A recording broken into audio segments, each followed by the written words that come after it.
Hello everyone, welcome back to our channel Sarkari Taiyari. बहुत time से जब से DSSB जेई की नोटिफिकेशन आई है और एई की, सब लोग कंफ्यूज थे कि टीयर 1 और टीयर 2 में क्या क्या सिलेबस यहाँ पर पूछा जाएगा। टीयर 2 में जो चेंज हुआ है उसमें क्या यहाँ पर हमसे टॉपिक्स पूछे जाने वाले हैं। तो आप देख सकते हैं कि DSSB की ऑफिशियल वेबसाइट पर यहाँ पर सिविल इंजीनियरिंग का सिलेबस यहाँ पर जारी कर दिया गया है, जिसमें कि टीयर 1 और टीयर 2 दोनों की बात की गई है। इस वीडियो में हम देखेंगे कि जूनियर इंजीनियर के सिलेबस में क्या यहाँ पर दिया गया है टीयर 1 और टीयर 2 के लिए। तो चलिए वीडियो स्टार्ट करते हैं।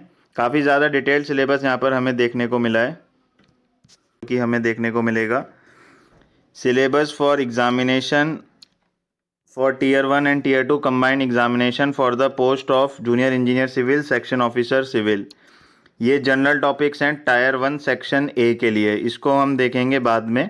पहले हम बात कर लेते हैं सिविल इंजीनियरिंग के टॉपिक्स की। तो आप यहाँ पर देख सकते हैं ये सब्जेक्ट स्पेसिफिक टॉपिक्स हैं जो कि टीयर 1 के सेक्शन बी में, यानी कि जो 100 मार्क्स का आपका पेपर पूछा जाएगा टीयर 1 में वो है, साथ ही में टीयर 2 पार्ट 1 और पार्ट 2 का ये कंबाइंड सिलेबस यहाँ पर दिया गया है।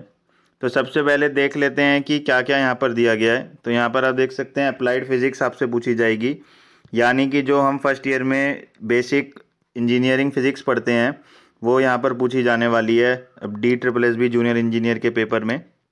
साथ ही में यहाँ पूछी जाएगी अप्लाइड केमिस्ट्री, यानी कि 11-12 लेवल की यहाँ पर केमिस्ट्री पूछे जाने वाली है। फिर यहाँ पर पूछे जाएगा अप्लाइड मैथमेटिक्स। तो जूनियर इंजीनियर पेपर में अगर आप प्रीवियस ईयर एनालिसिस करेंगे तो यहाँ पर अप्लाइड मैथमेटिक्स बहुत ही कम पूछी जाती थी, बट इस बार जेई सिविल में ये पूछी जाएगी, जिसमें कि algebra, determinants, matrices, coordinate geometry, vector, differential calculus, integral calculus, application of calculus, complex number. तो आप देख सकते हैं काफ़ी हाई लेवल की यहाँ पर मैथमेटिक्स दे रखी है, यानी कि इंजीनियरिंग मैथमेटिक्स अब आपके जूनियर इंजीनियर के पेपर में पूछी जाएगी और ये पूरा गेट का सिलेबस यहाँ पर दिया हुआ है।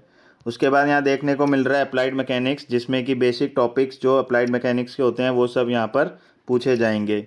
उसके बाद यहाँ पर बेसिक इलेक्ट्रिकल इंजीनियरिंग भी पूछी जाएगी। अब जूनियर इंजीनियर सिविल आपको बनना है तो आपसे यहाँ पर बेसिक्स ऑफ इलेक्ट्रिकल इंजीनियरिंग भी आपको आना चाहिए। उसके बाद यहाँ पर एलिमेंट्स ऑफ मैकेनिकल इंजीनियरिंग, अगर आपको जेई सिविल बनना है तो आपको मैकेनिकल इंजीनियरिंग भी पढ़ना पड़ेगा, क्योंकि मैकेनिकल इंजीनियरिंग की पोस्ट तो आ नहीं रही हैं, इसलिए वो सिविल इंजीनियर से ही मैकेनिकल इंजीनियरिंग भी यहाँ पर पढ़वाएंगे। तो आप देख सकते हैं कि कितना ज़्यादा यहाँ पर सिलेबस दिया हुआ है, नेवर एंडिंग ये सिलेबस लग रहा है। सिविल इंजीनियरिंग ही इतना ज़्यादा अपने आप में है और इन्होंने यहाँ पर और भी टॉपिक्स ऐड कर दिए हैं।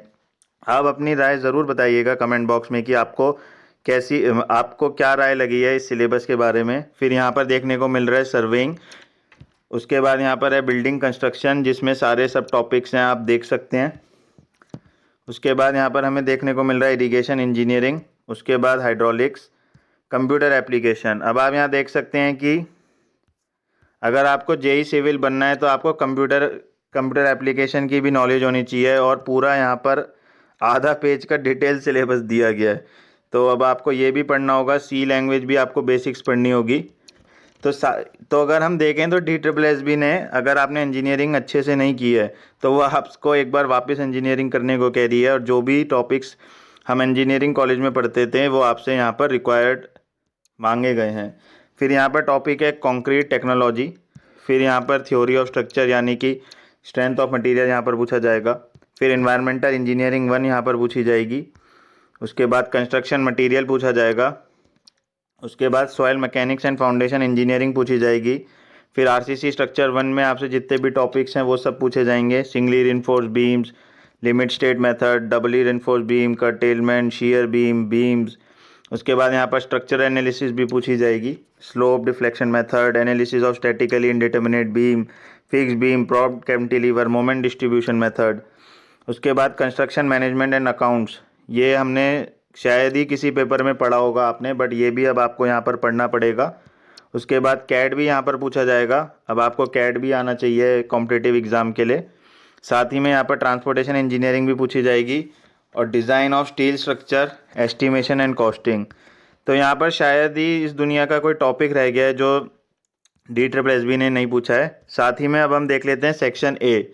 तो सेक्शन ए में आपको यहाँ पर जनरल अवेयरनेस पढ़नी है, जनरल इंटेलिजेंस, रीजनिंग एबिलिटी में बहुत सारे टॉपिक्स हैं वो पढ़ने हैं। उसके बाद अरिथमेटिकल न्यूमेरिकल एबिलिटी में आपको 20 मार्क्स का पढ़ना है। हिंदी लैंग्वेज पढ़नी है, इंग्लिश लैंग्वेज पढ़नी है। इंग्लिश लैंग्वेज के लिए हम यहाँ पर ऑलरेडी एनालिसिस कर चुके हैं, आप उसका वीडियो डिस्क्रिप्शन या आई बटन में जाकर देख सकते हैं। तो ये था जेई का सिलेबस, काफ़ी ये लेंदी सिलेबस है और आप लोग अपनी राय ज़रूर दीजिएगा कि आपको ये सिलेबस कैसा लगा और आप इसको कैसे कवर करने वाले हैं। साथ ही में आपको कोई मटेरियल चाहिए तो आप टेलीग्राम चैनल में ज्वाइन होकर वहाँ से डाउनलोड कर सकते हैं। तब तक के लिए टेक केयर।